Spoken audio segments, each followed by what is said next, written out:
welcome everybody. So I get to be the warm-up act. You know, before the comedian comes on, you've got the warm-up act. So I'm the warm-up act. So I'm going to check to see if you're going to join in with me. So I was an ex-personal trainer, and I used to like to kill people, and I thought it was really good when they couldn't move and they couldn't breathe. So we've got two choices. You're either going to interact with me, or we're going to do burpees. Right? So I'm going to say this little line, and if you're old enough, you're going to know the response. Nice to see ya. To see you now. Yeah, that's all good. So just turn to the person next to you and say, thanks for turning up. And the reasons why I say that is many people in life say this: I want to, I was going to. I want to, I was going to. And many people signed up for today and not here for many reasons. And one of the biggest reasons is the human brain likes to make excuses. And the way that society is at the moment now, we just make excuses all the time, and then we want to live a different way, we want to be a different way, and excuses just seem to get in our way all the time. So, I'm going to take you through 45 minutes. It's going to be interactive, and if you've got a pad and a pen, I might say some things that might help you once you leave today. Yeah? So, my name's Eileen, but I really like to say my mother's name is Mary. My father's name is Joseph, so you can call me Jesus if you like.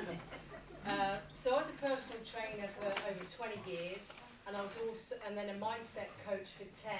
So I've been in the business for 30 years, trying to help people to get their goals, to help people to get what it is that they want.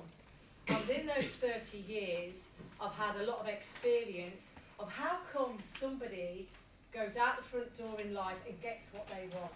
And how come other people just either take longer or never get there? And it's because the human mind, we kind of like doubt ourselves. When did we start doubting? By the way, when I talk, I get a little bit graphic, so here we go. When you dropped out your mum's vagina, you didn't have self-doubt. So self-doubt came into your life along your life journey, yeah? So, and then people start to put things off and procrastinate and make excuses. And again, we didn't have those when we were children. They are learned behaviours that came with us along our path. So today I'm hoping to give you a little strategy, because I like to give. I'm in the world of trying to contribute in to make human beings be the people they want to be. So hopefully what I'm going to share is going to help you out. Turn to the person next to you and say, this sounds good. This sounds really, really, really good. Now I've got lots of pressure to make it really good. So, who agrees that weight loss is really easy? No one. Yeah? Change is not easy. However, is change possible? Yes. And the difference is many people in life are interested, however, they're not committed. So, how many people signed up for today? 97. That's 97 people that were interested. But only the people are here are truly committed. And that's the difference between you thinking about what you want and you getting what it is that you want. Are you interested or are you committed? So weight loss is challenging for many reasons, and today the talk I'm going to give, I'm going to link it to weight loss, but actually I help people how to get out of their own way, how to get out of procrastination, fear, lack, scarcity, self-doubt, etc. And often I help business owners how to build their business, or might help personal trainers how to help their own clients with their mindset to be rock solid. So weight loss is challenging. Change is challenging. However, is change possible? Whoop! Hello. Richard. Wherever that comes from. Dilly-dee, beep. So I just want you to talk to the person next to you. If you don't like the person next to you, then talk to the person behind you and sort of say, you know, why is weight loss challenging? Or why, for you, you might not wish to lose weight, but there's going to be something in your life you wish to change. How come it's so frigging hard? Yeah? So chat to the person next to you and just chat about why is it challenging? Why is weight loss challenging? So who'd like to say, how come weight loss is challenging? It's ingrained into you as a child. We reward and punish with food. Yes, absolutely. So yeah, we would kind of said that, oh, it's your birthday. Have a cake, you've been a good girl or a good boy, have some sweets, and that becomes like a pattern and a habit. Absolutely. Yeah, why else is weight loss challenging? For a lot of people, it's like the fear that you'll instantly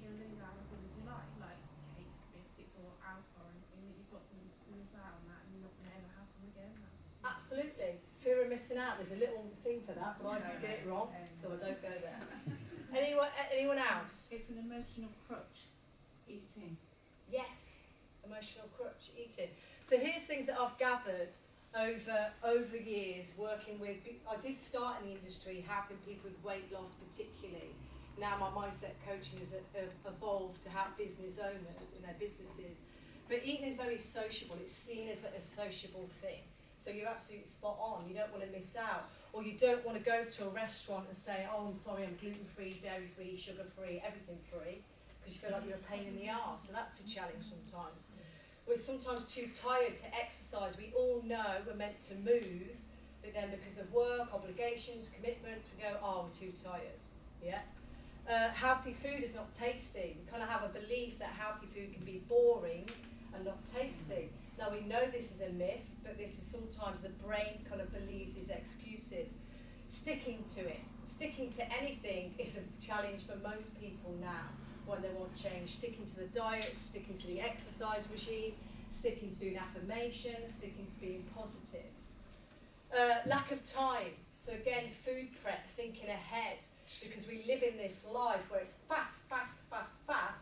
Funny though, we seem to have time for this. Different story. Sacrifices. We feel that we're going to have to sacrifice, go without. Healthy food is expensive. Healthy food, generally a white loaf of bread is way cheaper than the brown, and etc. If that makes sense. We believe it's just too hard. We become defeated. It's not going to happen for me. It's too hard. And peer pressure. Yeah. So whenever you're feeling, low and miserable, people go, oh, come on, have a drink. It'll make you feel better. 3 bottles later, for example. So these are some of the general things why we kind of struggle with anything, because the brain makes up all of these kind of reasons, and then we believe those reasons. But for me, there's something else going on. So I go a little bit deeper than that layer. So what's really going on is how the brain works, how we have patterns and habits. Like even now, the way that you're sitting is a pattern and a habit. Yeah? Some of you sit like that, some of you sit like that. It's a pattern and a habit that you've done without you even thinking about it. So it's familiar. Your kind of eating habits, your movement habits become familiar. Rationalisation. Have any of you heard this? I'm going to start the diet on a Monday. Monday is diet day. January the 1st, I'm a different person. Yeah, we kind of rationalise. My husband, he hates me for always showing him as a wonderful example. But I do, and that's our agreement. He has a bike at home. Ollie, I've got this new bike. It's £1,000, it does everything. It's got whistle, and I went, oh, brilliant. So you've already got a bike? Yeah, but this bike is the bike. And I'm like, cool. So does this bike get you on it somehow? He goes, stop taking the piss. Then, example 2, we went to go outdoors or whatever. He wanted, Ollie, I'm going to start running. That's it, I'm going to start running. Brilliant, this is a great idea. Went with him to get some trainers. And the guy in the shop says, what terrain do you need for these trainers? And I said, the carpet. He went, you're not supporting me. And he went out running twice in the trainers. Yeah, so the brain rationalises. Now, are we all not my husband? Yes, we all rationalise in some way, and that's the way the brain is geared. Does that make sense? I'm going to do it after my holiday, before my holiday, during my holiday, all this sort of stuff. So expectations. We have an expectation that when we set a goal, we expect it to happen. Yes, I've started my weight loss regime, I've had carrots and hummus for 2 days, I'm going to be slim. So we kind of have expectations. We expect the result like that. And we expect the result in many things. We are very much an impatient nation, where we get very impatient with any goal that we set. And we're like, I've been doing it 3 days, why haven't I changed? Yeah, because of kind of the expectations that we put on ourselves, or the expectations we have from society. We are all not supposed to be a size 8, a size 10, a size 12. We're supposed to have different body shapes for different reasons. We've all got different muscle tone. The language, how we speak about ourselves. Yeah? So you might say, it's all right for you, you seem very confident, you're slim. I used to absolutely beat myself up. I absolutely used to eat a Malteser and go, I'm a fat cow from one Malteser. And then I used to go running for 10 miles. So I might be slim, but I still had some funky behaviour going on with food and habits. Yeah? So it's the language. How do people talk about themselves? So here's my question to you. Are you your best friend?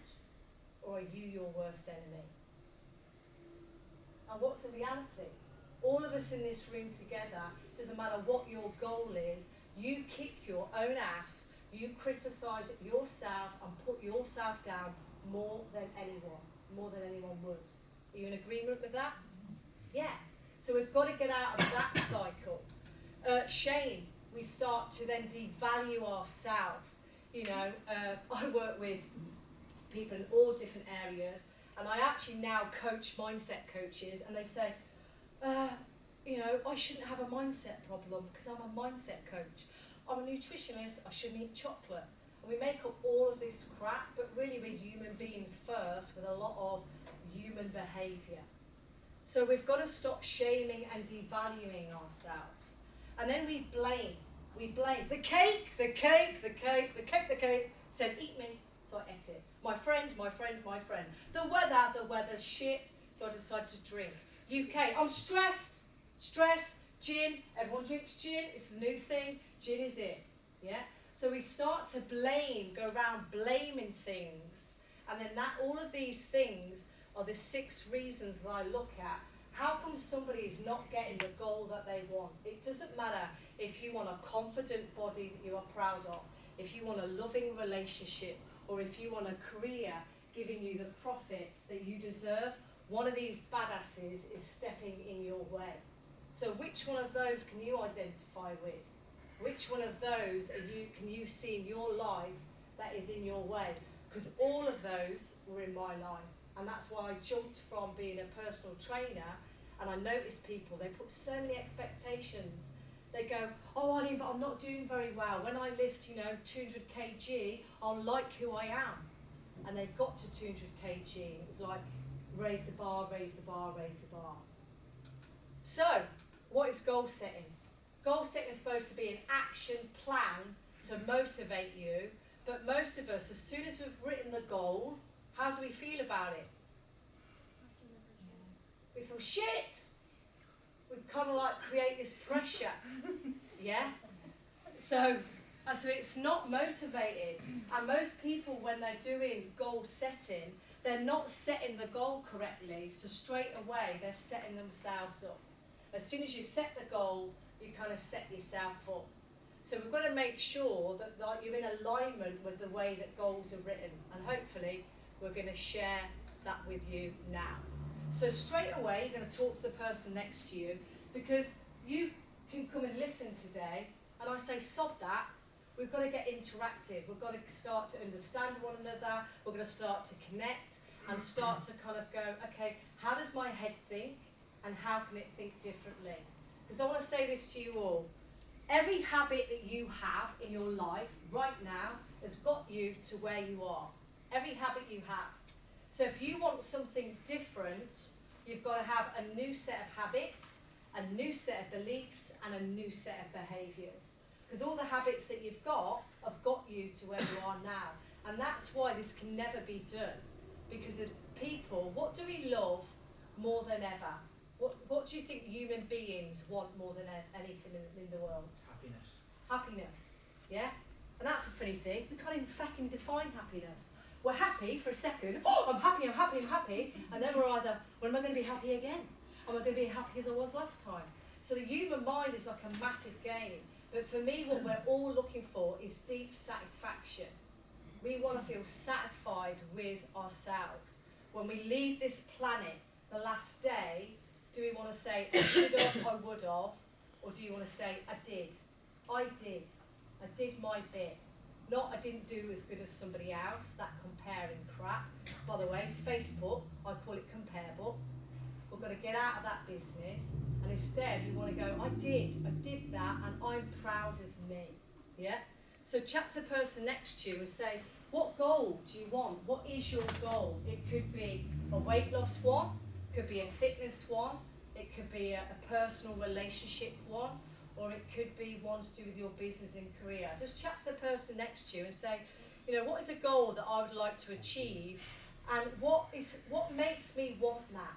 Because most people go, I want a man. And I go, oh, cool, what for?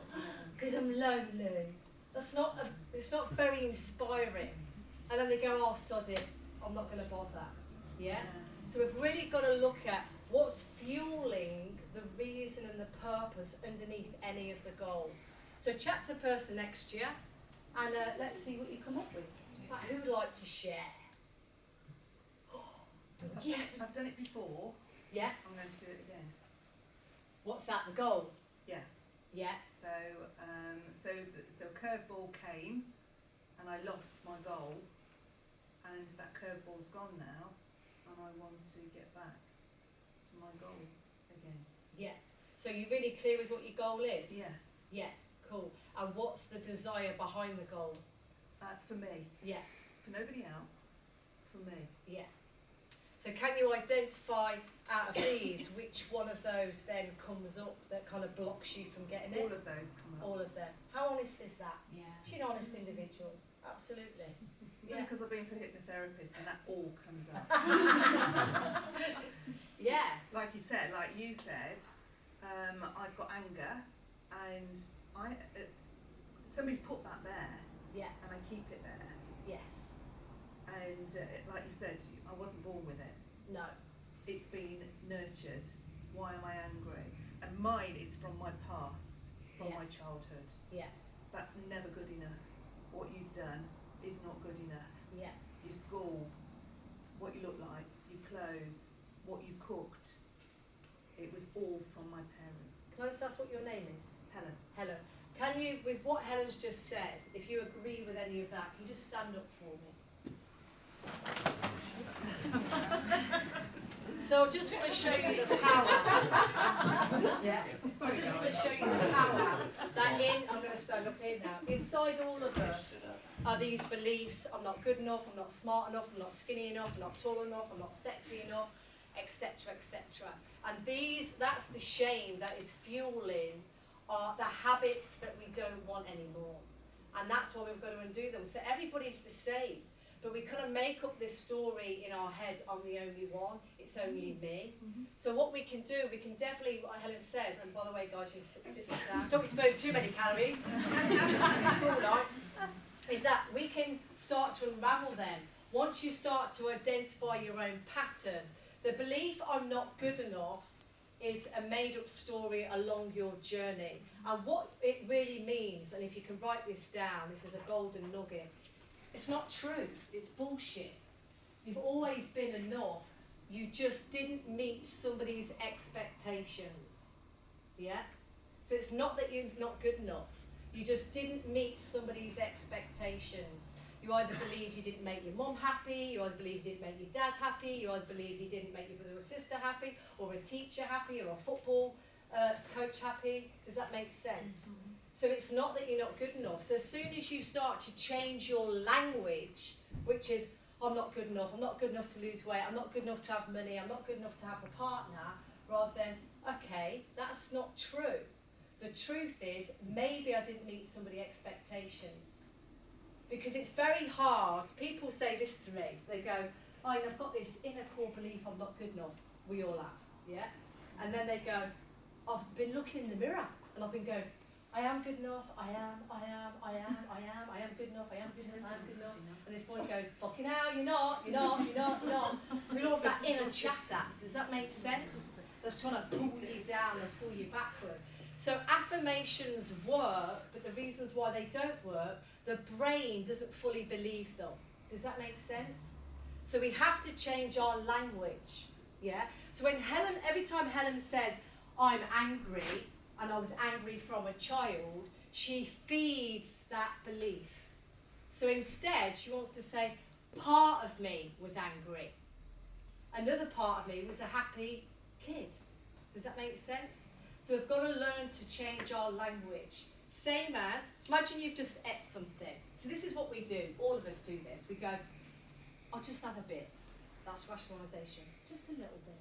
Just the one. One's okay. One won't hurt, whatever that one is. Yeah? Then we have the one. We go, whoo! Two. Two's all right, it's only two. I'm training late, that's all right. I'll go for two.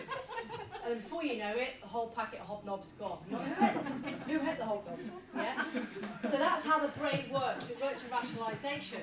Now that isn't the problem. That's not the challenge. The challenge is hobnob one, hobnob two, whole packet. Then we go, oh, I'm a fat cow. I'm a fat cow. I'm always going to be a fat cow. I'm doomed. Yeah? We go into that. Does that make sense? I think you were in our car on the way here. This is the brain. This is the way the brain works. This is human behaviour, yeah? Where we actually make up this. And it could be on any topic whatsoever. Just pick the packet of hobnobs. And then we say, I'm doomed. I'm a failure. Never going to go anywhere. Yeah? And then that's where we've got to say, rather than I am. Every time you say the word I, you're feeding the negative behaviour. Does that make sense?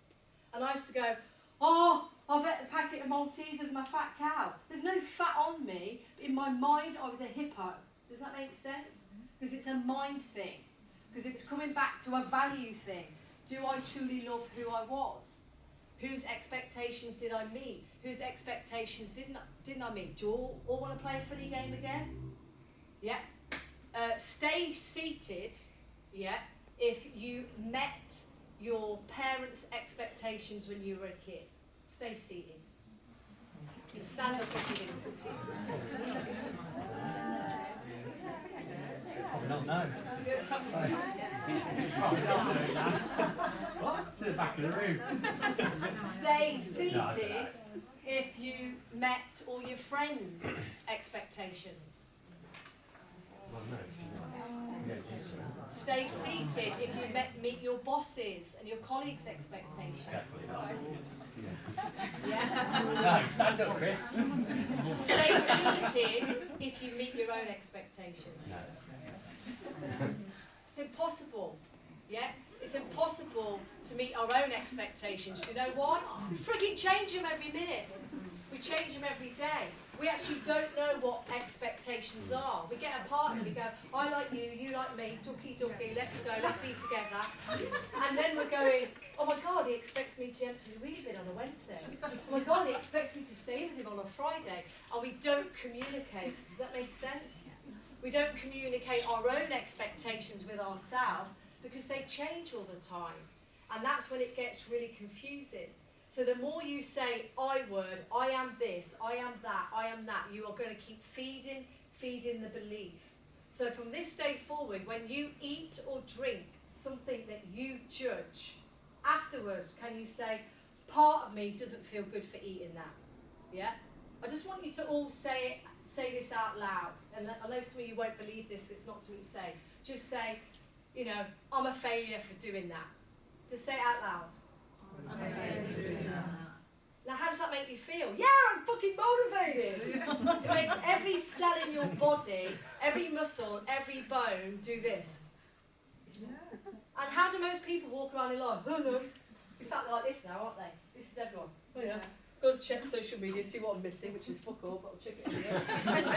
Look how right there is, fucking bitch. Yeah, she's got the bloke, fucking wanker. Yeah? That's how we're going around in life. Yeah? So we've got to bring it back. We've got to bring it back, and our language helps us to change that. So rather than say, I'm a failure, just say this, part of me thinks I may have failed. Say it, part of me thinks I may have failed. It's left space in the brain. Does that make sense? It just creates space in the brain so you can think a different way. And that is how I changed my life. I was the queen of self-sabotage. That's why I'm phenomenal at coaching people out of sabotaging cycles. I would sabotage anything. I'd meet a decent guy, I'd sabotage it. I'd have love in my front door, I'd sabotage it. I'd have money there, and I'd sabotage it. Does that make sense? Mm-hmm. So, and it's because the language I was talking to myself, I'm this, I'm that, I'm not good enough, I need to be better, I need to be smarter, I need to be faster. Rather than part of me questions this, part of me thinks this, not the whole of you. Has that been insightful? Yeah. Just saying, part of me's fucking chuffed about that. Send to the post of next year. If you don't like swearing, you can go blank. So, what's my weed clicker? Let's get the weed clicker out. So, we want to look at the upside and the downside. So people come to me, if I win the lottery, I'll be so happy. Because the human brain thinks, I want to be happy, I want to be happy. We're chasing happiness. Where's happiness? Fucking out there. Yeah, that's what we're trying to do. We're trying to find it out there. Yeah? And within 70% of people lose the lottery in 5 years. 70%. But what do we say? I want to win the lottery. When I win the lottery, I'll be happy. People are not happy because you still have the same shit that you had the day before you won the lottery. So that's the bit that's got to change. So there's a good side about goal setting. There's a downside about goal setting. And what we want to do is know what they are before we set ourselves up. There's great things about being healthy. And there's a load of shit stuff about being healthy. Yeah? There's good and bad to everything. So, here's the upside. When we set a goal, a real, clear, crystal goal with a purpose and desire behind it, it gives the brain focus. And the brain needs to be trained. It likes focus. Yeah? The brain likes to be told what to do. So, if I said to you guys, bye-bye, come back tomorrow. You come back in here tomorrow for day 2. Where will most of you sit? Same spot, because we're safe. Yesterday she didn't kill me, I didn't get slapped, and I survived, and I'm safe. My brain is safe, we're going to sit in the same spot. We park in the same car park when we go to the gym, we go around the supermarket the same way, we put it in the trolley in the same way. We have all these patterns. So we need a goal that can focus this brain to what we want it to do. So it's got to give us focus, it's got to give us direction. We want to know, I'm at point A, I want to go to point B. So part of me feels angry, part of me has self-compassion for all. That's like a new goal. We can measure progress. Now progress isn't, I've gone from 5k to 10k to a million k. It's about how much satisfaction have you got with yourself. How proud are you of you? In fact, let's ask that question. Stand up if you are 100% proud of yourself. Good on you. Yeah? Yeah. Some people think it's just times in their life, they're like, fucking bitch, sit back down! How did you do that? Yeah, but it's good. Most of us are generally not proud of ourselves. We're walking around waiting for somebody else to say, well done, good job, thank you, you're amazing, you're fantastic, you're phenomenal. When we have to get your own goal, to create the life that you want, you being proud of you has got to be in the picture. It has to be in the picture. But many people on a diet go from, oh, I like who I am, oh my God, I'm a fat cow, I like who I am, no, I'm a fat cow, no, I like who I am, no, I'm a fat cow. That's not being proud of self. Nobody gets to look like a hippo on 1 bar of chocolate. But because we've had 1 bar of chocolate, we blitz the diet, we go on a train wreck, and then we eat the fridge. That's how it goes. So, we get momentum. When we get into the goal, we get that momentum. We start to praise ourselves, we start to feel satisfaction. When we feel good, we eat foods that are alive. When we feel good, we want to have salads. I've never met a human being when they feel shit say, oh, I really crave hummus and carrots. Never heard it on the planet. So as human beings, when we emotionally feel fulfilled, we take better action, we make better choices. Accountability. No human being has done anything on their own. None. And guess what we keep trying to, I'm going to train on my own, I'm going to train on my own. It doesn't work. I'm going to do my own mindset work. I have a mindset coach. For 12 years I've been working on my own personal development. It's not going to stop. If you look at anywhere that's got anywhere in life, they have coaches for everything. They have a support team because human beings are supposed to support one another. And that's what's beautiful about this company. When you walk into their gym, they care. Yeah? When they listen to your stories and you share the heartache with your family and things that you're going on about, they care. And that's what is different in the big corporate gyms at the moment. You're a stat.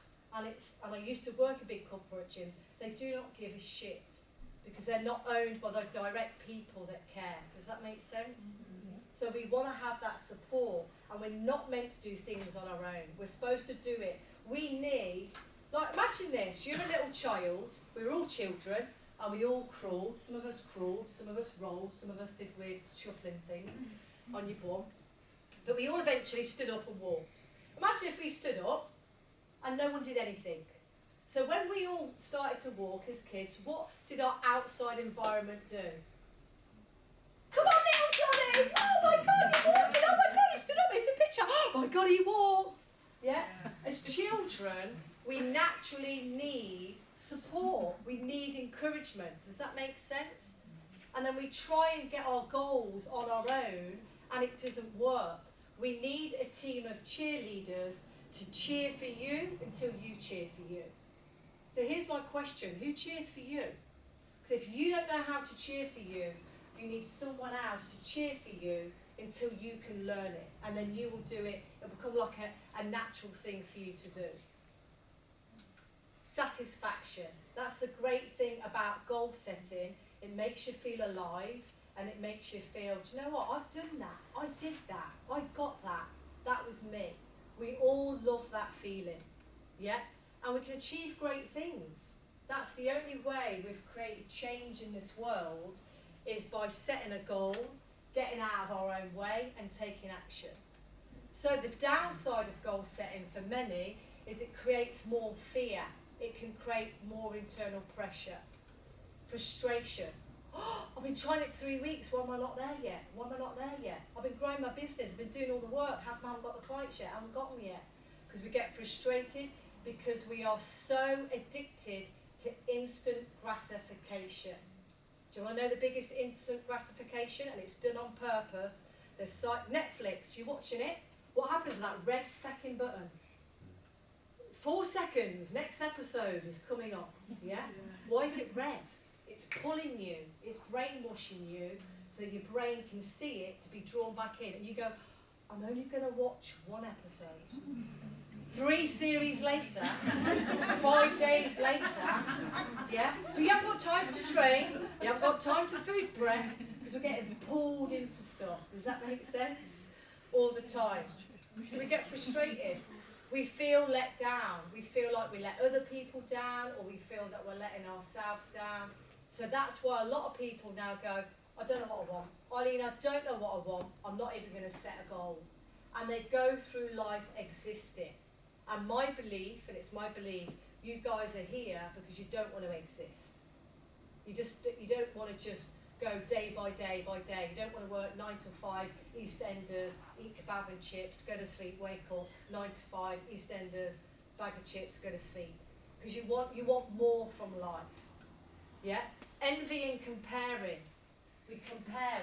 We learn how to compare within the family home with our siblings. And comparing has a positive nature, but we've become too focused on comparing from the negative nature. Men, you want to be buff. Women, we want to be like that. Yeah? Sets you up to fail. So the way you write your goal could just set you up to fail. So, this is how we tend to set goals. I'm going to give you a little strategy. So, we normally go, I want to lose weight. Yeah? I want to start going to the gym, I want to go to bed, I want to eat healthy, I want to give up junk food. Sometimes we're too specific. So we go, I'm going to go to a gym on the Monday, Wednesday and Friday. And then you miss a day, and then you go, oh, you know, I should have done that, I didn't do that, oh, sorry, it's too late now. And then you don't go for a few weeks, and then you go, oh, they're going to feel bad of me, so I'm not going to go. And then you just put it off, put it off, put it off. It's like a cycle. We have too many goals. Yeah, I'm gonna like drink like this, I'm gonna eat like this, I'm gonna train like this, I'm gonna go to bed like this, all at the same time on a Monday. And then by the Wednesday we've gone, sod it, I'm not fulfilled at work, my boss is a wanker, gin and tonic it is. Yeah? So, we have too many, or we want them too soon. Yeah? Back in the day, we used to weight loss women particularly, you know, back in the day, you used to phone people, it wasn't the Facebook way to sign up, and this woman says, I want to lose weight, I want to be, you know, in a size 6 to 8 in 6 weeks to be a bridesmaid. And I said, can't help you. Because I want the long term, and that's the same at FWX. They want to change health long term, not short term. The short term fix just sets you up. So we also use words like this. I need to lose weight. Yeah? How many people have ever been on a date with a needy person? How do you feel? Yeah? So you meet them for the first time, you go, hey, you're really handsome, lovely, yeah? Do you fancy having children? Yeah, within 10 minutes, you're like, whoa, chill out. Yeah, so when someone's really needy, when we really need something, it can repel us. And that's the same, when you go, I need to lose weight, another part of your brain goes, back off. It's like you fight within yourself. Yeah? I want to. Sometimes that word can have a negative effect. Yeah? I have to. I have to do this. Put your hands up in this room if you like being told what to do. No one. Teenagers, it happens from about the age of 10. People don't like being told you have to do that. But with our partner, we say, you have to go to the gym. They don't like it. You have to eat this. You don't like it. Yeah? So we don't like that word, you have to. As soon as you put I have to, it will only last for a couple of weeks, willpower runs out. So the words that we say are very important. I would like to is better. I must. I must lose weight, I must be strong, I must be fit, I must be sexy, I must be rich. Just creates pressure. And when you give the brain pressure, yeah, then it starts to go into diversion tactics. So we put demands on ourselves. I won't eat sugar, I can't lose the weight, I shouldn't go out. Yeah, we start to put those in the way. And again, as human beings, we don't like those. We just don't like those. So this causes too much restriction and too much willpower. And willpower, most people last 3 days, maximum 21 days, the willpower tank runs out. And then we've got beliefs. Behind our goals is our beliefs. So I'm never going to achieve my goal, I didn't achieve it last month, it's impossible, no one's like me, I'm different. All of these things that we start to say. I don't deserve it anyway. Yeah, it's not going to happen for me. I don't deserve it. I've had 3 businesses that didn't work out. Why is this one going to work? I've had a failed marriage, didn't work out. It's been my fault. It's not going to work out this time. So we believe we don't deserve it. I'm not good enough. That is massive. In every human being I work with, I work from people that earn 5k a month in their business. I coach a lady that earns £1 million a month. I'm still working with her on that. So it's in all of our psyche. It's just too hard. How many times have you said that to yourself? It's too hard. It's too hard. Yeah? So subconscious, we kind of like, we keep feeding these beliefs over and over again. We're either doing it out loud or we're doing it internally. So getting your mindset in order is the easiest path to success. And that's what my job is. If I coach anybody, I'm trying to help them to get their mindset in order so it triggers things out, just like the way you're supposed to move your body in a certain way. Everything has a pattern. So here's a formula, which I'm just going to share with you, very simple one. If you've got a pad and a pen, you can write it down, or by all means, you can take a picture. Got to put my face in it. Yeah, they do. So, most people set the goal first. So, I want to lose 5k. They set the goal, and this is what they do. I've made up my mind, I want to lose 5k. Often they don't even know why it is 5k. It's just 5 kg, 5 kg, 5 kg, I'll be happy. 10k, 10k, 10k a month in my bank account, I'll be happy. And they don't know really why they've picked that number from the sky. So that's where most people set. Then they go, like, mighty power, yes, I'm going to get this goal.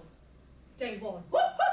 Day 2, whoop, whoop. and then it fades. Yeah? In any goal setting, that's what starts to happen.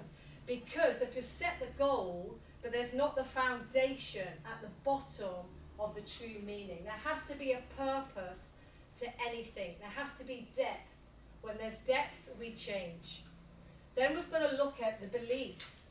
So once you've sorted out the reason why you want the goal, you've got to look at what beliefs do you have that support your chances of getting the goal, and what beliefs do you have that are taking you away from that. Behaviours, what habits do you have? Are your habits feeding those beliefs? Are the habits feeding the meaning?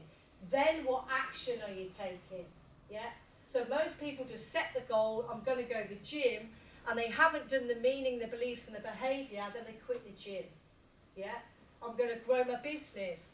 They start to put Facebook posts out and the goal, but they haven't got the meaning, the beliefs and the behaviour in order. And then you've got the goal on top. Those 5 have to be in alignment. If any of those are missing, then normally they do not get the goal. So you're going to do that today in this room. This is a fast track, by the way, a coaching session. So who's up for working on that? You're going to do it on your own little pad and paper. You all got pen and paper? Yeah. Cool. So maybe you can think it through. So I'm just going to ask you one question to each section. Yeah? So hopefully you've already written a goal of some kind. Yeah? So I call this is a personal plan for weight loss, but it could be, this is a plan for any goal that you set, any goal, whatever it is, yeah? So, what's the true reason for wanting the goal? What is the true reason for wanting the goal? So who wants to share a goal? Who's got a goal that they really want? Share it with me. Yeah. What is it? I want to have my fitness back so that I'm able to do my job to the best of my ability. Good, so you want to have your fitness back. So for you, what would the goal be? How would you know that you had your fitness back? Well, I'm a police officer, so the first clue would be after a foot chase, I'm not breathing out my arse. Okay. Yeah. Basically. Good. Good. So, Yeah. So rather than you want to breathe, you don't want to breathe out your arse. What would be the opposite? Being able to give an update on the radio that I've caught them. Hey. Being able to update on the radio without freezing. Good. So you can catch criminals. That's what you'd like to do, rather than being out of breath. Yeah. So see how the goal straight away was very different. Her goal was, I don't want to breathe out my arse. That was negative. That was something that she doesn't want. Yeah. So we've got to turn it around straight away. Cool. Then we want to know what the meaning is. So imagine now, you're running down the street, you're on the radio, yeah, I've caught 5 of them, I feel great, yeah? What would that mean to you? Well, it'd be an achievement because it means that I've actually done my job properly and, you know, achieved by keeping the public safe, by catching the criminals, so. Yeah, so for you it would mean definitely job satisfaction, Yeah. and that you're doing the best to your ability. So see, she doesn't really want the goal, she wants what it means. Does that make sense? It's not the goal, it's what it means. And most people don't match the meaning with the goal. The goal's just flying around like a flippy floppy on its own. Yeah, thank you for that. Was that good for her to share that just there? Good. So now what I want you to do is write down your meaning to your goal. Why do you want the goal? What will it mean to you? So imagine if you had the thing, what would it mean to you? For her it was job satisfaction, and she can go to bed at night knowing she's done the best that she can, that's in her capability. Yeah, that's what it means to share their meaning, that they know what their goal is, but that now they go, do you know what, I need to, by the way, you need to explore this more. I'm doing a fast track. Normally I'd spend an hour getting really clear with a person on this. I'm just doing a fast track. Who would like to share their meaning? So I'll do mine. So my goal is to do a triathlon, Yeah. which is in 3 weeks' time. Yeah. And I've got into this habit of, if I go for a run, I think it's not fast enough. Or if I go for a ride, I think it's not good enough. And if I put the two together, it's like a freaking car crash. Like Yeah. ridiculous. So now my meaning to that is, when I do it, I'll feel satisfied, achieved, that I'll feel like I've done an achievement, I've done something, and then I feel like I'm on the road to becoming a fitter person anyway from training. And then my sister is always a little bit better than me. I always feel that she comes across that, so I'll prove her wrong as well. Yeah. So yeah, that's my meaning. Is that Good. the meaning? Yeah, she's got good meaning. I would work on you a little bit with your proving. Proving somebody sometimes can be a driver, yeah, and also it can have another effect. So rather than you go around proving, what if you prove to you Yeah, I who think you are and allow her to have her experience of who you are? Yeah. She's not like a horrible person, by the way. No. Like, No. like she eggs me on to do it. Like Yeah. every time I'm like, oh, my run's not good enough, she's like, of course it is. Like, you'll be absolutely fine. Yeah. So We she's all like, have different skill sets, don't we? Somebody's good at running, someone's good at swimming, someone's good at weight, someone's good at left brain stuff, somebody's more creative. So maybe as sisters, maybe for you, you could honour your skill set and see your own skill set rather than you have to become her. Yeah. And for her, and for you to respect her skill set, because we're supposed to be sisterly and brotherly, but we naturally compete and compare. Thank you. Yeah. But I love the meaning. Yeah. So now we're going to look at the belief. So you've got the goal, which you wrote earlier. You've got to have some meaning to it. Now, what belief do you need to have that will help grow that meaning, but take you to the goal? So for herself, she doesn't need a belief, I've got to prove it to my sister, because then she's in, as soon as you're improving energy, you're kind of wasting energy, yeah? So for you instead, you might have a belief, I'm equal to my sister, I have different skill set, and I want to do this for me, yeah? So that's a different belief. Does that make sense? Yeah? So all now, if you can, just think about what belief do I need to have that is in alignment with that. Most people beliefs are off. So people come to me, I want to lose 10k. Brilliant. How do you feel about that? Do you believe it's going to happen? No. Yeah? Because they've set the bar too high. So I go, cool. Could we start with, I want to eat a healthy breakfast. Do you believe I can do that? Yes, I believe I can do that. That's your first goal. Forget the 10k. Your first goal is, I want to commit to eating a healthy breakfast, a vibrant, colourful breakfast in the morning. Because they can believe that first. Does that make sense? So you've got to get your belief in check. Then we want to look at your behaviours. What new behaviour do I need to see in myself? Another way of saying that, what new habit do I need to see in myself? Yeah? So, sorry, what's your name? Lily. Lily. So for Lily, if I was coaching Lily, a good habit for her to be, every time she does anything, any run, any swim, for her to acknowledge that she turned up and she did her best. I'd like you to have a habit of acknowledging who you are rather than comparing who you think you should be. And that will become a new behaviour, a new habit. So you've got to look at what new habit do you need to have to feel and be different. Then we want to look at the action. Once you've got those in alignment, then you go, okay, what is the one consistent habit I intend to action? And we only want to say one, because normally human beings, we say we're going to do 10, yeah? But I want you to take back to the analogy of a baby. I love the analogy of a baby. For those of you that know a baby, have a baby, when you have a baby, you don't go, oh, guess what? Right, I'm going to start doing logical words with you. You're going to get to university. You're going to get to university. You're going to tie your own shoes. You're going to learn that tomorrow. You're going to hold your own bottle. The first thing you do with a baby is you are going to sleep. We are going to get you a sleep pattern, yeah? Or we go, eat.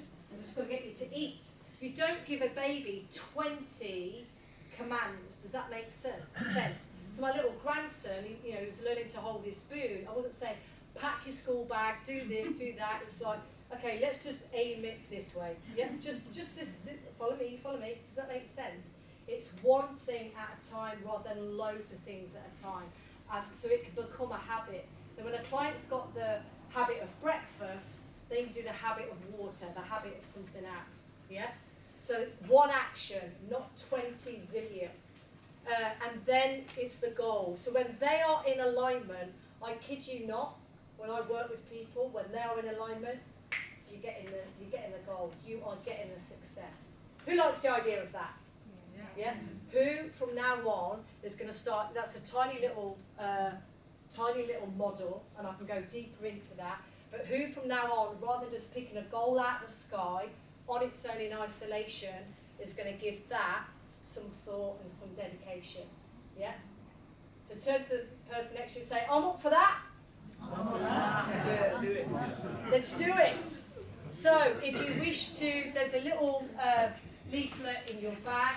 If you want to get out of your own way, if you want to get success somewhere in your life, then reach out to me. I have a Facebook page called Be Your Own Mindset Ninja, because I'm on a mission to help people how to ninja their own mindset.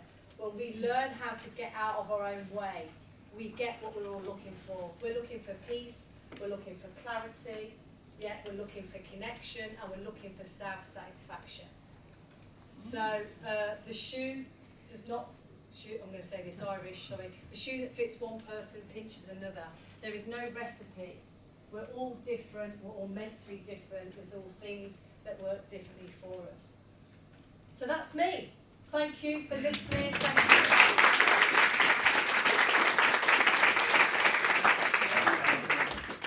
I don't need that. How good was Eileen? Yeah. So I've known Eileen and I know Spencer, so when she's telling these stories, they generally are true. So I met Eileen through training her husband Spencer, and Spencer's very similar, isn't he? Obviously he's learned a lot from Eileen, and I've been through sections of this, haven't I? I've been on weekends with Eileen, I've been to a retreat, yeah, it wasn't yoga, it was like a mindful retreat. So I've been through one of those with them, so I'd highly recommend doing some of this stuff which Eileen preaches about. And you all know I'm a huge believer in goal setting, in habits, daily habits, even though I know my habits probably annoy Phoebe getting up at 4:45 in the morning to go and do stupid exercises. But I believe that is how you always succeed in something. Habits, goal setting, and mindset. I'm a massive believer in mindset. Like, you don't need to be clever. I've got probably a bigger criminal record than I have GCSEs, but I'm still stood up here teaching you lot about health and fitness, right? So to me, it's the mindset. It was the mindset shift to get away from being attached to not being good enough with GCSEs, education, all that bullshit, and finding something which you enjoy. All right. So that's why we did this today. It's because, like I said at the start to Chris, we want to be more than a gym. We don't just want you to turn up, lift a dumbbell and go home. It's not what we're all about. It's not why me and my dad started this.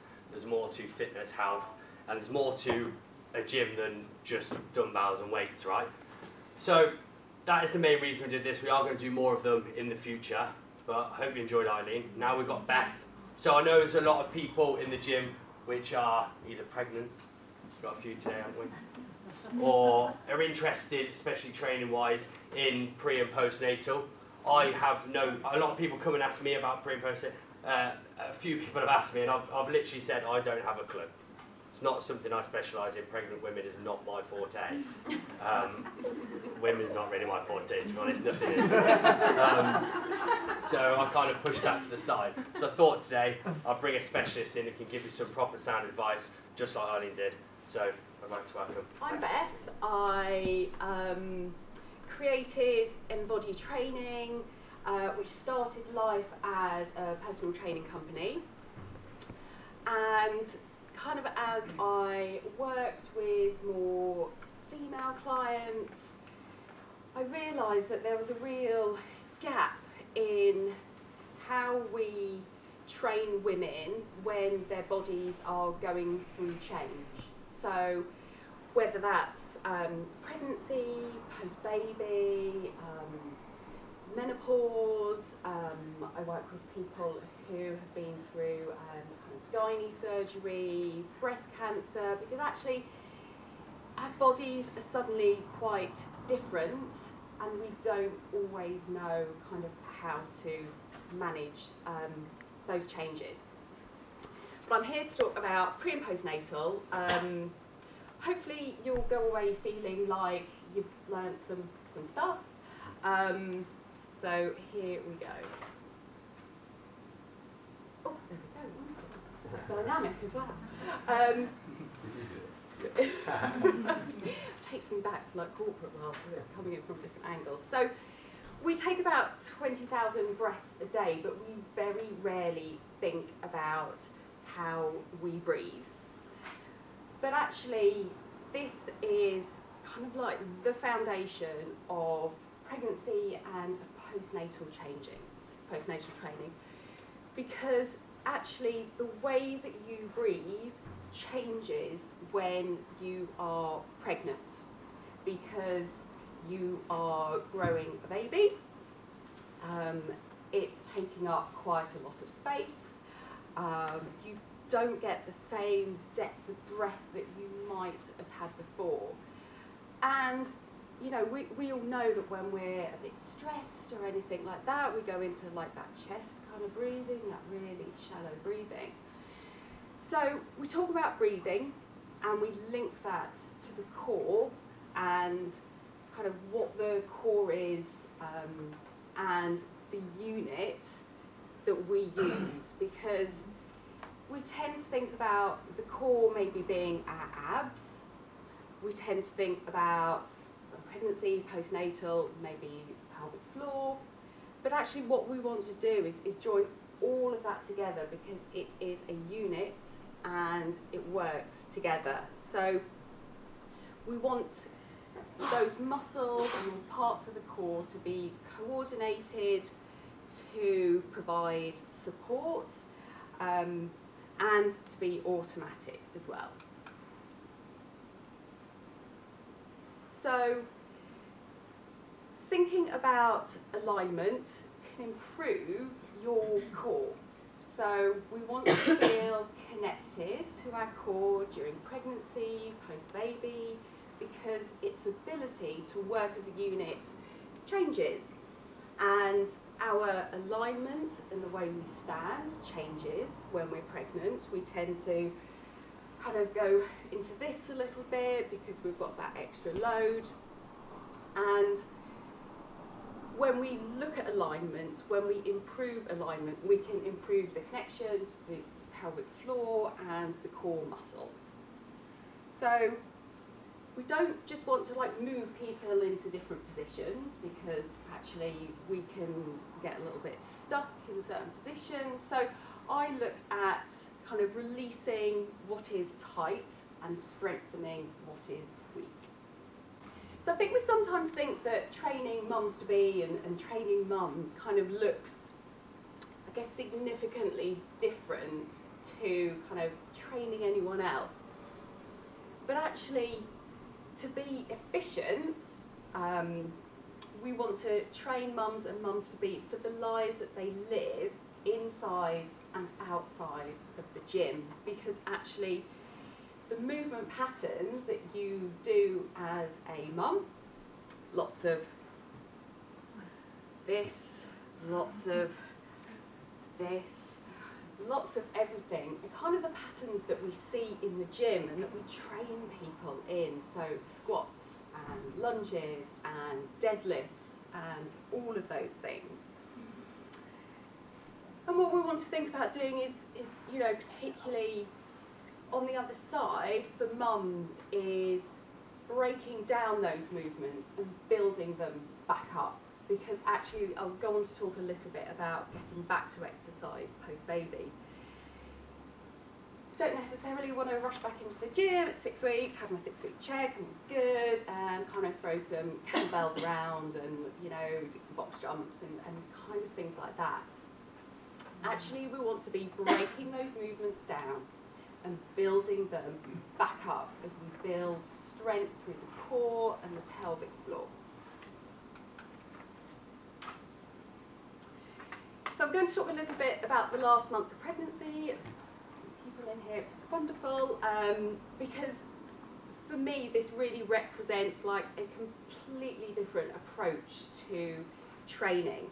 And I quite often work with pregnant ladies who are like, I've got to have a fit pregnancy, because if I have a fit pregnancy, I'm going to have a really quick birth and it won't be painful and I'll recover really well. And that doesn't always happen. So,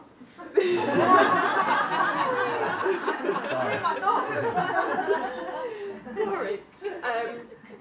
So the last month of pregnancy looks completely different to the rest of someone's training plan.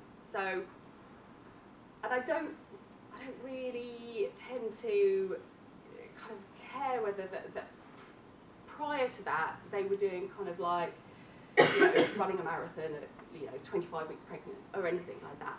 For me, this always looks the same for people.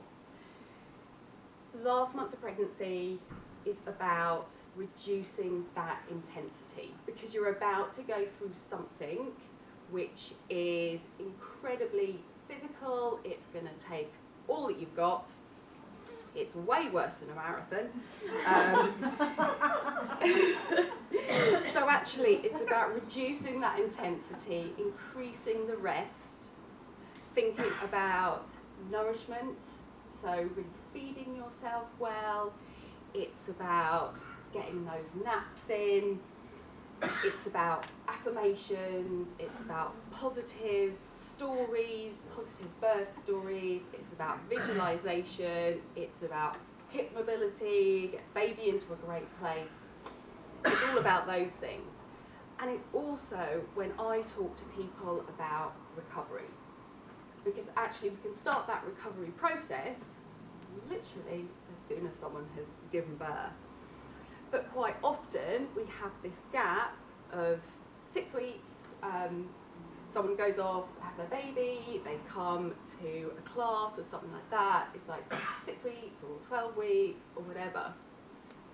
But actually there's so much that we can be doing in that kind of 4th trimester to really help ourselves recover, to kind of set us up for creating a really strong foundation. So I get a little bit of a kind of bee in my bonnet about the 6-week check, because this 6-week check, unless you have an amazing GP, is very much likely to be, how are you feeling? Is the baby feeding? They may check your tummy. They may ask to check a scar. Quite often, it's still very much about the baby. And this 6-week check, for a lot of women, marks the point that they are kind of discharged from kind of like medical care, their last opportunity to see a health professional before they're kind of like, there you go. And quite often, it's at this 6-week check that people say, can I go back to exercise? And the doctor says yes, and they're like, woohoo, I'm off for my run, I'm off to the gym, or whatever it is.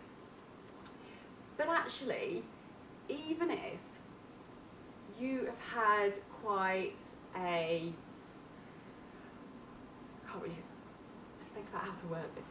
So even if you have had what is considered, you know, a natural, unmedicated birth, you breathe the baby out in the birthing pool, that is still trauma to the body. And very few women kind of have that kind of birth. Actually, we know that there are, you know, a quarter of the births are C-section, which is major surgery. There are assisted births. Women are, you know, cut and sewn up and all of those things. You know, 6 weeks is not a long time to heal from something major. And how do we know that our body is ready? Our brain quite often is ready, and we're like, oh my goodness, I haven't trained for 6 weeks or 8 weeks or whatever it is, I'm going to get back in that gym. So the brain is ready, but the body isn't. So I work closely with women's health physiotherapists who are able to assess the pelvic floor muscles and core muscles of women to assess their readiness to go back to exercise, because we always think we are more recovered than what we actually are. But actually it usually takes our body a bit more time to recover, and we want to make sure that our body is ready to do that work.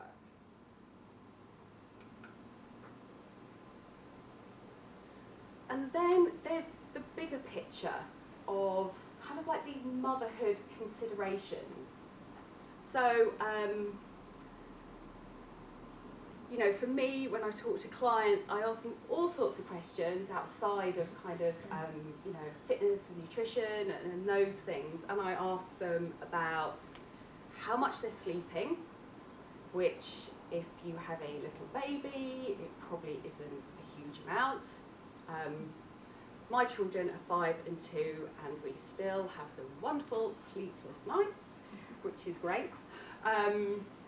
It's about thinking, you know, what else is going on? You know, what are they experiencing? What symptoms might they be feeling? So I talk to them a lot about pelvic floor, how things feel. Does it feel normal again? You know, how does it feel different? Is there any pain? You know, and we also need to think about, is the mum feeding herself well? Because, you know, baby will be being well fed, and there'll be a lot of energy on looking after the baby, feeding the baby. But sometimes I can speak to mums and it's like 3 in the afternoon and they've had 2 biscuits and a cup of tea. So we need to make sure that they are nourishing their bodies with enough food that is going to help them to heal. So actually, you know, particularly in early stages, it's about having that energy balance. It's not about saying, you know what, I'm going to lose the baby weight. That's, you know, I'm just not going to eat that, or I'm not going to eat this. It really is about nourishing the body and helping the body to heal. And also we know that cortisol levels are higher post-baby. And that's kind of nature's way of keeping mum alert. So actually, do we want to put a lot of stress on an already stressed system? So whether that is, you know, exercise or just feeling like they have to be doing things can put a lot of stress on people. And then there's also like this transition that a woman goes through when she becomes a mum, and it is wild and messy and wonderful, and everything feels crazy, and you feel happy, but at the same time you could cry. You know, and there is, for some of the mums that I work with, particularly those who have been really active, you know, they're the runner, they're the gym goer, they can feel like this loss of identity, and for them, kind of jumping back to what they were doing feels like they're getting themselves back. But actually, we want to give them time and patience and grace and allow their bodies to heal. And we've also got this kind of like, you know, and Eileen touched upon it, like this, everyone's comparing each other, you know. At some point, the sort of, you know, benchmark of, you know, recovering from birth was getting back into your skinny jeans. And it's like, at what cost are we doing that? You know, it's, you know, people come to me and they are, you know, I want to be doing that, she's doing that, or she's back in her jeans, you know, all my NCT group are back in their skinny jeans and I'm not, and things like that. And it's really difficult to kind of guide mums away from that, because when you have a baby, everything's about comparing. It's about comparing whose baby slept the most, whose baby smiled first, kind of all of those things. And we also have to consider how much time that we have to train when there's like a little baby. There needs to be, you know, flexibility, you know, short workouts, you know, pick 3 exercises, 5 exercises, break it down over the course of a day, because if you're trying to exercise when baby naps, they will wake up when you're about 9 minutes into whatever workout you're doing. So it's about thinking about the bigger picture as well, and how exercise for a mum really fits into that.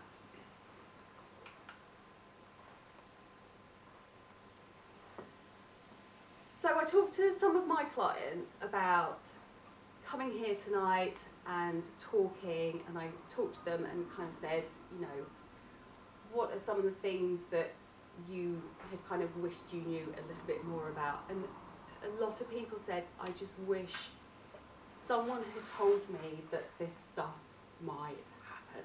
So I think there's almost like, where we have taboos, there's also like an acceptance of something being normalised as well. So, you know, if you, for example, take, you know, leaking during exercise, you know, leaking if you cough or you sneeze, which is really common amongst mums and amongst women of all ages. It's one of those things that, you know, mums might kind of giggle about. It's just like, oh yeah, you know, I just make sure I buy some pads and things like that. It's about talking about these things in a way where women feel that they can go and say to someone, this is happening, it doesn't feel good, I want some help. So whether that is going to a specialist physio or going to their GP or saying it to a friend or a partner. Because a lot of, I guess, the outcomes post-baby, we don't really talk about because we don't really know how to talk about them. So I talk about them quite a lot. I talk about, you know, leaking. I talk about, you know, leaking when we're exercising. I talk about things like pelvic organ prolapse. I talk about things like pelvic pain. I talk about things like scars. I talk about things like, you know, when things aren't really healing. Because actually we don't need to put up with these. But for a lot of women, it stops them from moving. And as Eileen said, we're designed to move. But these things can stop women from moving. And not moving in an exercise sense, but just moving and enjoying their lives and enjoying their time with their babies.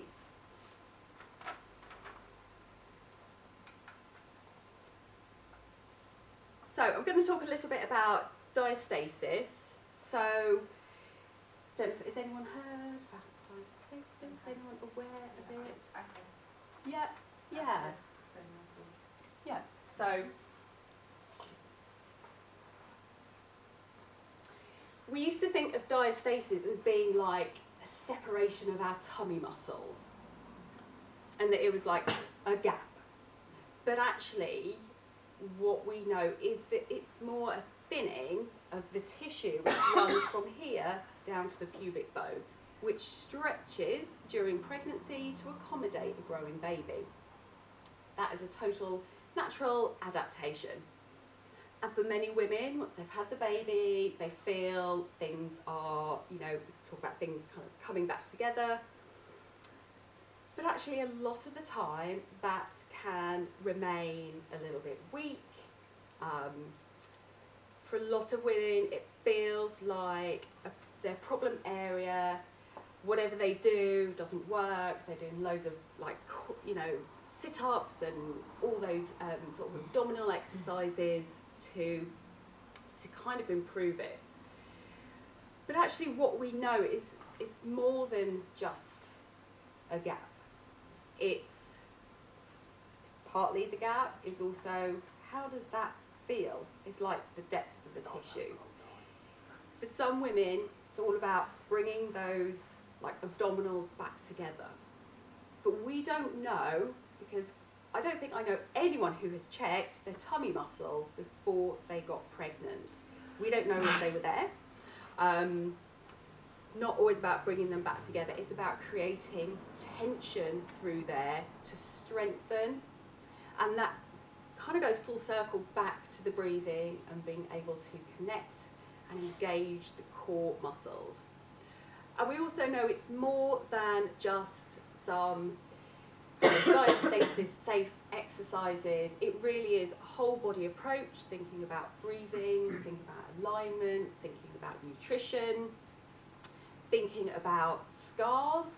So if one of our clients had an appendix scar, and actually she had some scar massage done on that, that scar was literally holding kind of things, the bellies of her recti apart.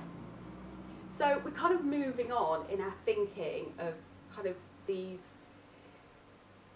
I guess, the issues around women's health and particularly postnatal.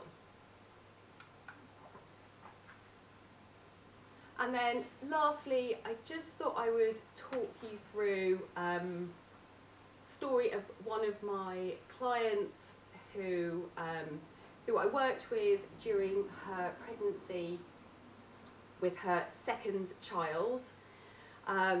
She was kind of the first to admit that she had kind of done too much too soon after her first child, and she was dealing with a lot of women's health issues, incontinence.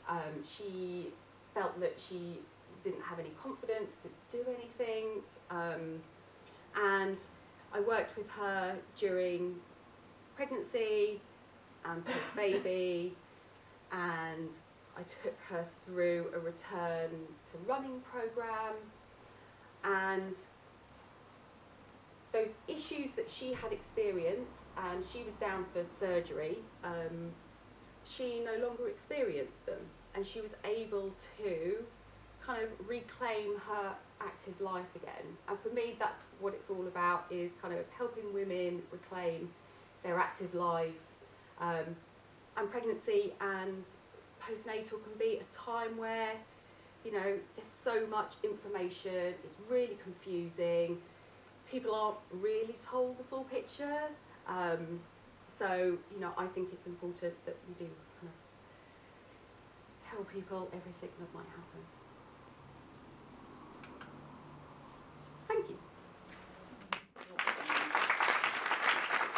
Our last speaker, no introduction needed. I'm going to bore you with my stuff. Jack. So, you all know my opinions on nutrition. So I thought I'd say I'd do a bit about basic nutrition. I've had many arguments with people on social media, like you know, about this kind of stuff. And I'm very outspoken about my, not beliefs, but the way I believe we should all eat and move. Both of these two have touched on it. We're designed to move, we're designed to fuck up, we're designed to eat, we're designed just to do everything we do, but we still beat ourselves up for doing it. So I am a massive believer in do whatever you want to do, just do it in kind of, I know moderation is a shit word. By the way, sorry, I do swear quite a lot. So if you're offended by swear words, I apologise. Which one is it, Chris? Oh yeah. Right, so put your hands up here if you're this person. Bullshit, all put your hands up. Everyone, we all are. I eat healthy Monday, Tuesday, Wednesday, Thursday, Friday. Saturday I get pissed, Sunday I feel like shit and eat loads of food. And then Monday actually, so we need to put Monday on there too. And now possibly Tuesday and Wednesday. And now Thursday and Friday are alright. But we all do that, don't we?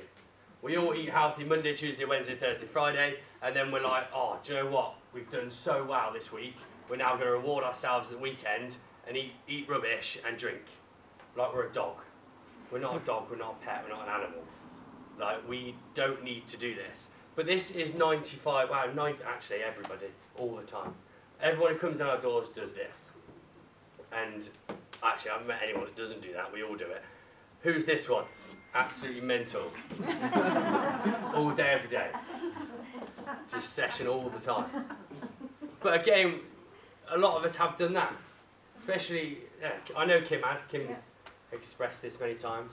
But we have all done this, we've all drank every night, we've all been through shit times, we've all kind of tried to eat healthy and all of a sudden we're like, fuck it, and they just eat rubbish, drink. We've all done it, especially in the summers, stuff like that, nice evening, we drink every night. One night leads into 2, into 3, into 4, into 5, and then it's kind of like your rehab when you get home, drinking wine, eating rubbish food. And then like Eileen said, we beat ourselves up over it. Why can't we all be this person? Because we can, right? That's why I believe we can eat healthy on Monday. Tuesday we can go out for dinner.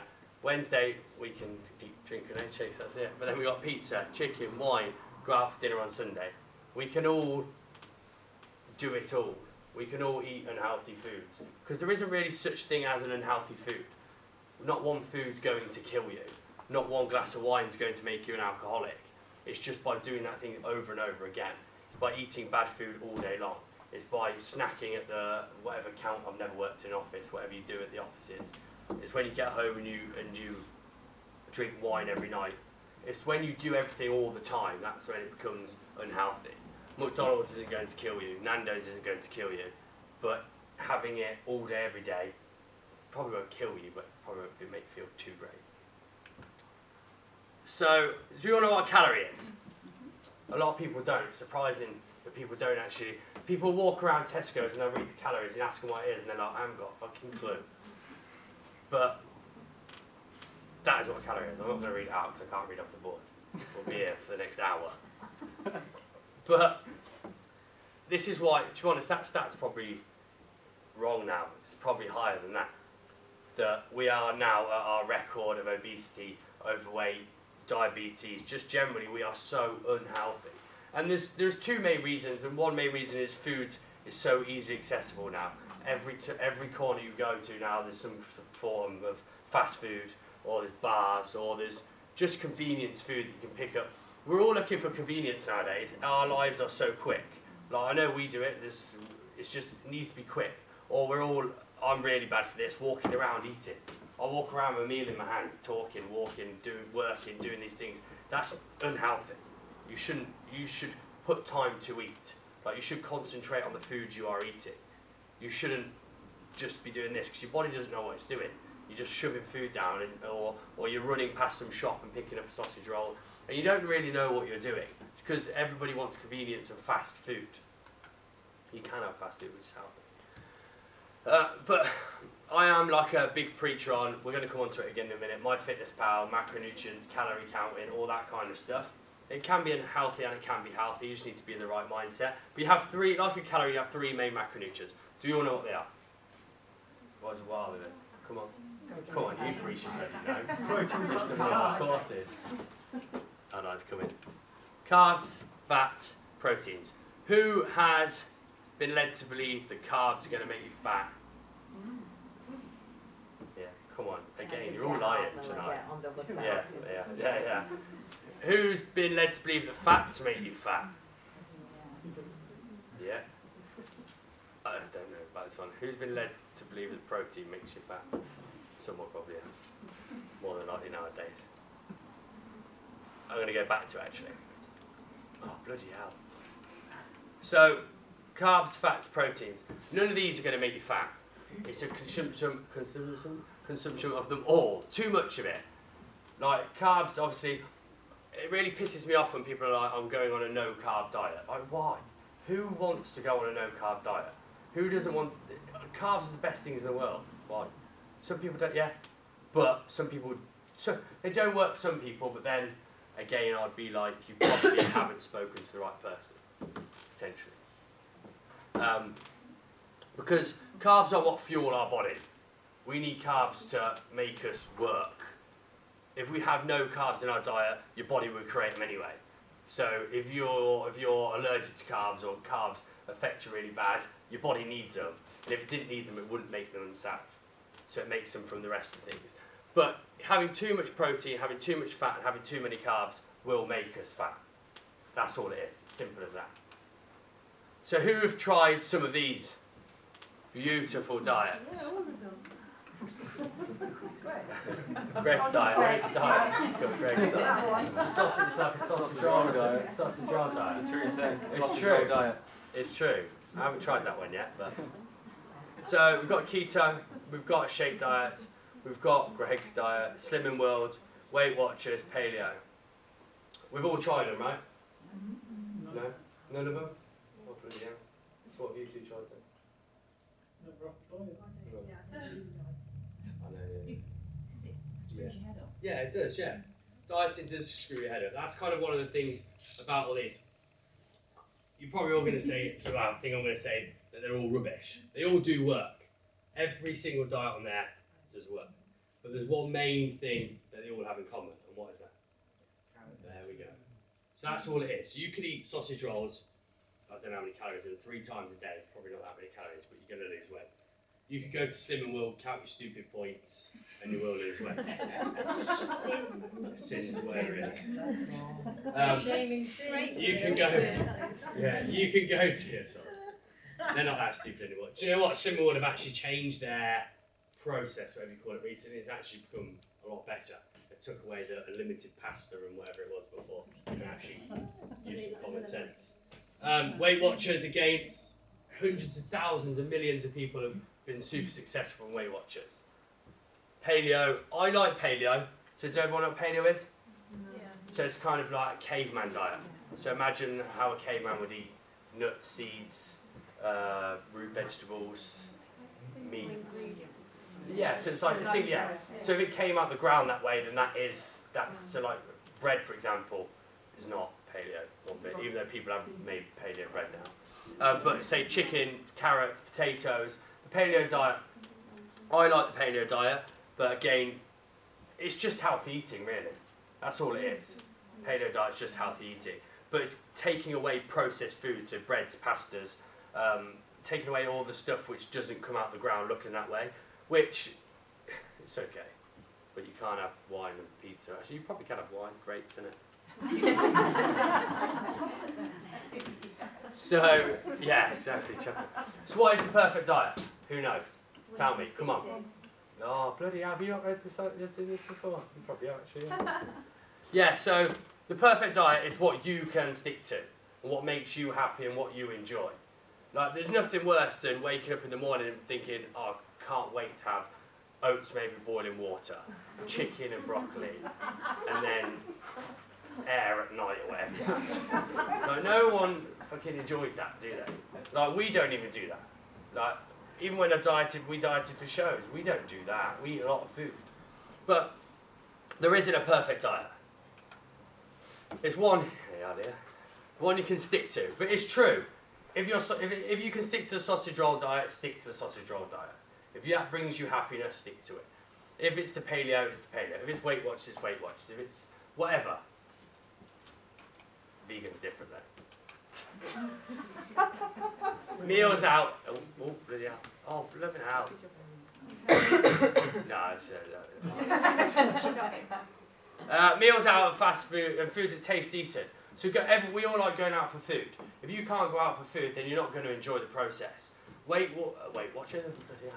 Losing weight should be enjoyable because we're waking up every day and we're changing. We look different. Our body is adapting and becoming all wonderful and nice. Like, we shouldn't wake up in the morning and have to drag our heels out of bed and be like, oh, I can't be asked to, have my oats and my water, got no energy, get to work, everyone's laughing and joking and you're miserable in the corner because you want to stick to your 300 calories a day. That's not enjoyable.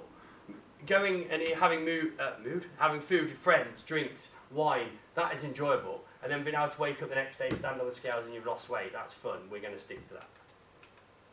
Alcohol on occasions. Not the madness diet, being the one, what did I call it? Queen diet. So, queen. But being able to go home and have a glass of wine with your husband, your wife. Being able to have a meal out, like I said. Just alcohol on occasions. Alcohol doesn't make you fat.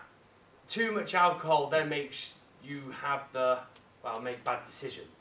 We all know, we've all done that. I've done it loads. Joke. But we've all made bad decisions with alcohol. We have picked the wrong foods. And then the more alcohol we have, we start doing what Eileen said. 1 won't harm me, 2 won't, 3 won't, 4 won't. Then you've eaten everything, you've drank everything, and you're ruining the party. But alcohol, again, is fun. Especially if you like to socialise. We've all been there, nobody likes the person that is there drinking soda water. Do they? It's boring. Some of you can. But you can't be as fun as someone with 10 vodkas, okay? They are really fun.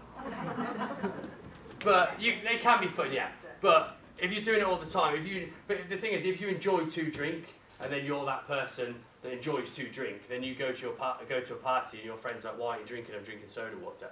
Which is cool if you can do that, but I can't do that. Dessert. Who likes ice cream? Yeah, man. I love it. But having dessert on occasions, being able to fit that into your diet, again, that is the perfect diet. I'm breaking the we all like dessert, we all like cake, we all like nice stuff against carbohydrate, but we all like it, so you should be able to have dessert on occasions. And I've said it all the way through, but it's true. A diet that you enjoy or a lifestyle you enjoy. We don't like doing things we don't enjoy. We don't like eating foods that is just plain and boring. But you don't need to do that when you're losing weight, or whatever your goal is. You don't need to eat plain boring foods. You can eat generally whatever you want. We're going to come on to it now, I think.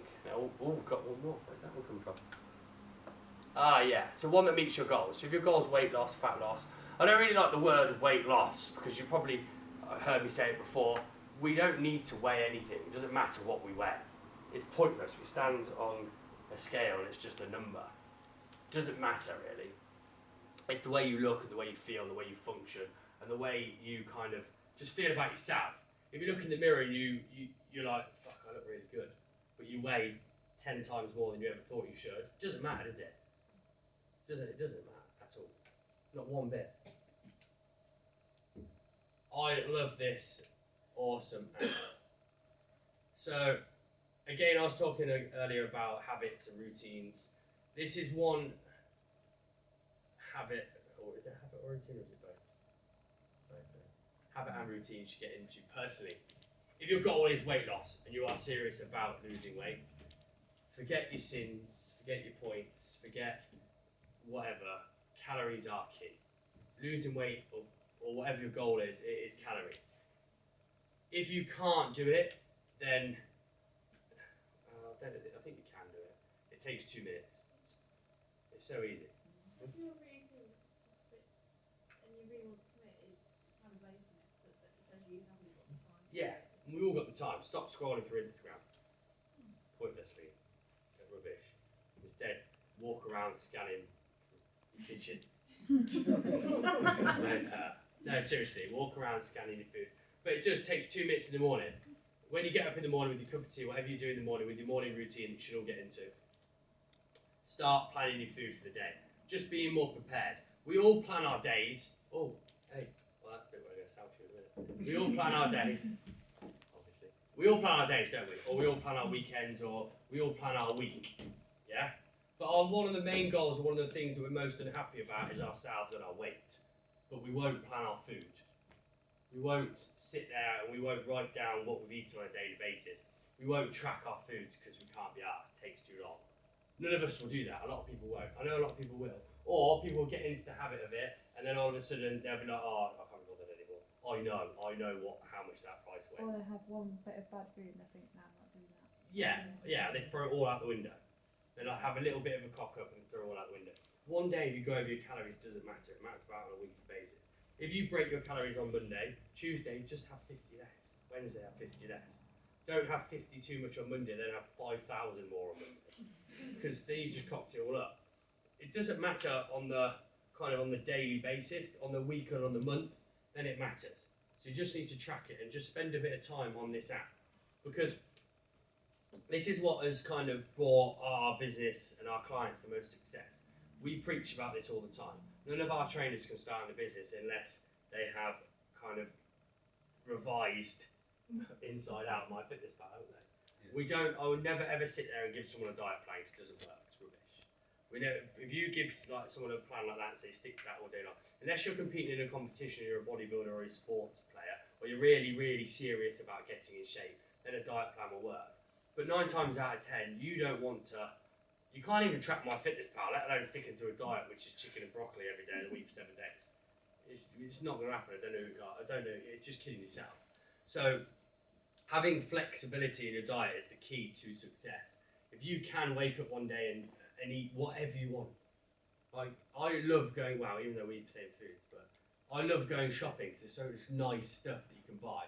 We never buy it, but if you want it, we never do we? Oh, that looks really nice, but I'm not going to buy it. Because I'm the same as you, like, if I have it in my cupboards, I'm eating it. It's gone, isn't it? We go shopping on a Saturday, and by Sunday night, the whole kitchen's empty. We've eaten all the fucking breakfast bars, it's all gone. For water, end up having chocolate. Yeah, exactly. It's true. You open the fridge, and then it's like, oh, I'll have this sugar-free or calorie-free shit jelly, and then it's like, oh, I'm going to get ice cream, and then cereal bars, you know, oh, fucking hell, my fitness bar ran out. But it's true, we're all the same. We are, like, even like myself, even Chris, Matt, all the trainers here, that we find it tough too. And I still track my fitness pal majority of the days. I've been in this industry now for 12, 13 years, and I still use my fitness pal probably 75% of my week. And I can kind of be, I probably could eyeball stuff, but I'm exactly like Eileen said, if I'll be like, that's 75, oh, fuck it, that's 75. And then it's on my bowl, I'm like, that's definitely 75 grams, it's probably 375 grams. But I'm the one that's trying to say it is, because it's true, we all do it. But if you have things like scales, don't become too obsessive. I understand we can become super obsessive. But if your goal is to lose weight and to change your your habits, you need to be a little bit obsessive. But just track it. You don't need to necessarily weigh out every single gram of everything, but roughly get a cup for rice, for example, pasta, whatever it is. Just get cups and things that you can fist size and stuff like that, and then it will stop you overeating, because we all do overeat a lot. And one thing we do at Fitness Works is these tracking is key to success. Yes, it is. It is the key. It obviously is. Generally is. We do help you. We've worked with who in here has done some of our programs. Yeah, a lot, and we've kind of preached that kind of stuff. So there's a few things we've kind of pushed into our training at Fitness Works is the tracking and goal setting. That's kind of why I got Eileen here. Is the main reason. The one most important session to me at any of these programs I'm going to show in a second is the first one. And some people do sometimes, once you've gone it, they're like, is that included in my program? Do I have to pay for that? The goal setting and the initial weigh in and all that stuff is the most essential kind of session, really. Because if you haven't got a goal or you don't know what you actually want to achieve for the next 8, 9, 12 weeks, it's pointless. It's pissing in the wind. It's literally pointless. If you don't know how much you want to lose, or if you don't know how much you want to lift, or if you don't want to know exactly why you're in the fitness, why have you messaged us? We need to know why you've messaged us, and we need to know deeper too. I want to lose weight. Great. What the fuck does that mean? What does that mean? Or I want to lift this, and then we need to know why do you want to lift this. So we do kind of try to. We don't go as in depth as obviously the mindset people do, but we do need to know why you're here, why you've called us. And then we can help you, then we can relate with you, then we can make a plan.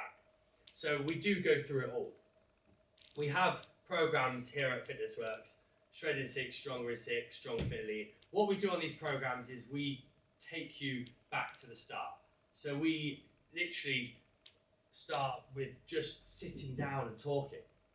Chris was there to chat your ear off for absolutely ages. But he will, we'll sit there. You cannot come to one of our gyms and PT unless you've been through Chris.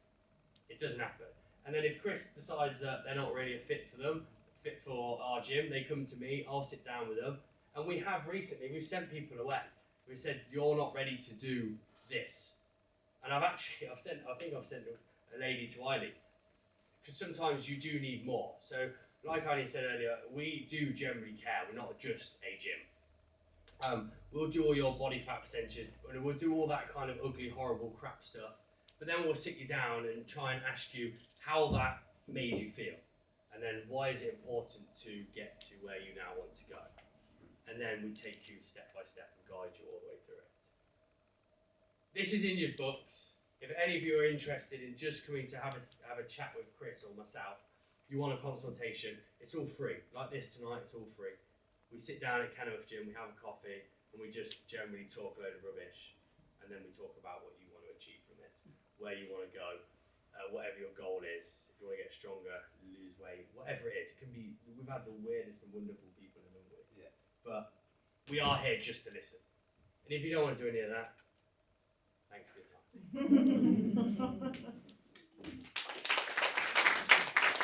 One person in here that wanted to share her story with you this evening. You all know Kim. Kim's been on a bit of a journey with us since April 27th last year, when I first met her for the first time. So I just want to invite Kim up because she just wanted to say a few words to you all this evening. Thank you. Right, obviously I haven't got any slides. I did try to prepare myself because I can talk for England, and Chris does know that when I walk in the door. I have plenty of time on my hands, which I'm lucky, and which has helped me. I'll just really give you a brief outline of my story. In 1999, I weighed 57 kilos and was 9 stone in a corporate job. In 2000, I was pregnant and was diagnosed with a heart condition. At that point in the pregnancy, they couldn't decide whether I or the baby would survive, and we had to make a decision at that point which way to go. I don't think you know that, No. but that's where it started. So I got PTSD from that. I know, definitely. It was a massive time, massive shock. I gave up my job. Luckily, the heart condition wasn't as severe as they imagined. Had a gorgeous baby boy, who's now 19, to a person getting heavier and heavier, more and more depressed, couldn't run anymore, was terrified in case I had some sort of heart attack if I walked the dog. I'd got a 14-year-old and a baby. And as time went on, the depression grew and grew. My self-worth was rock bottom. I felt a burden to the world completely. I felt that I was no good to my children, my husband, because I was just a big fat lump and I couldn't run and I might have a heart attack. So anyway, in 2019, I was 100 kilograms, so that's 15 and a half stone. All of what I've said had led to that being depression. I started to drink because I deserved it. I became that mom. 5 o'clock came, I had that glass of wine, but unfortunately for me, it became a bottle of wine, and at the weekends, it became a bottle of wine and some vodka. And it's hard to admit now, I wasn't in the gutter, and I'm not an alcoholic, well, maybe, but I rang AA once and they said, "You're not in the gutter yet. You're not ready for us yet." Great, I'm on my way, and when I get there, you might help me. So I saw my cardiologist. He basically looked at me, I was 57, and thought that I would be on a Zimmer frame definitely pretty soon because of my weight and mobility, and that my poor heart was struggling. So he wrote to my GP, and this is the real turning point. Now when the consultant writes to your GP, they send you a copy of the letter, and in block, sort of highlighted was, "This lady weighs 100 kilograms and drinks 100 units of alcohol every week. Something has got to done." She has said that she's going to try, which of course you all do if you're in that position. But seeing it in black and white really then hit home, and I thought, oh my God, I still have an 18-year-old. I've got a 32-year-old as well, but I've got an 18-year-old that I want to see go to university. I want to see grow up. So I just literally thought, I've got to do something. Now, I'd been going to Fitness Worx for 4 years, and I sat in my car every night for 4 years. My son went in, drive home, get back in the car, sit outside. Every night I was there, never getting out of the car, too ashamed, too embarrassed, loathing myself completely. But I just thought, I tried all the corporate gyms, I felt like a pound sign. I tried all the slimming clubs, I felt like a pound sign. If I didn't lose weight at Weight Watchers, I know that wouldn't help the consultant or whatever they are. The same at Slimming World, we were pound signs. And not only that, it totally confused me, so that in the end I didn't know what to eat anyway. So I ate everything from Weight Watchers, everything from Slimming World, if I've been in Cambridge, everything, just all at once. So anyway, I went into Fitness Worx, thoroughly ashamed of myself, and saw Chris, thinking, they've got scales here that weigh bodybuilders. It won't break if I stand on it. And there won't be all these, there won't be all these people looking at me because it's not huge.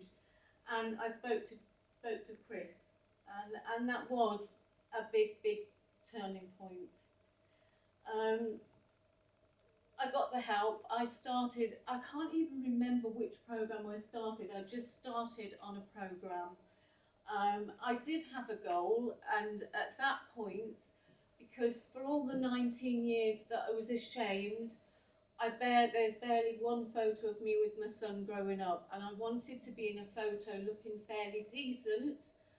I hadn't got great expectations. I wasn't going to go from a size 20 to a size 10 by June, considering this was the beginning of May. I wanted to look decent for a photo, and that was the goal. So I started working with Nathan, and it was hard the first few times. Even I'd get home, I think, fantastic, I've done that. Sit down for a pee on the loo and have to shout for my husband to come and pull me off because my legs were stuck in a squat position. I didn't, please help me, I can't get up. And really, obviously, Nathan, I wish he was here with me tonight. He's been like a counsellor. He's pushed me through lots of milestones. My cardiologist is absolutely amazed. When I first started going to the gym, I couldn't get beyond 80 heartbeats a minute without getting crushing chest pain and needing an angina spray. Nathan has got me to 148 beats per minute, and I've never, I don't even know where the angina spray is, although I probably should do. So 35 kilograms later in a year, I'm not skinny by any means. I will never be that 9-stone person because I don't want to be, because at my age it'll show more wrinkles, so I'm just better and a little bit of covering, and I feel good and I'm proud of myself. It took me a long time to give Nathan up. I still miss him, but he stays in touch, and we're regularly. He messaged me for tonight to wish me luck. And anybody, I just feel that I'm an example of many people. Lots of people have got a backstory through life. Everywhere you go, somebody has got something, and that was mine. One of the things that I needed to do is I love music, as Helen knows. When we put what I wanted to do, what a goal was, I want to sing a solo. I'll let you all know that. I'm in a choir. I've jotted it all down and written that. I know what I'm going to do now. So I love music, and all the way through my first training sessions, there's a song from the 1990s, which so many of you are much too young to. Rich, you'll know it. Thank you. And it was Search for the Hero Inside Yourself, and I'd seen that watching golf with my husband, and the song, it was showing the winners, and that is what I sing to myself in my head, not out loud at the gym, although I have been known to have earphones on singing and not realising that other people can hear. My son stopped that fairly quickly. So I believe that in everybody there is a hero. It takes a bit of pulling out. I've had support from everybody along the way. I love the gym. I am the gym mom. I can't go a day without going in. Even if I just nip in on a day's rest, I'm like, hi, I'm here. Do you want me to do anything? Never asked me to clean. So yeah, that's my story.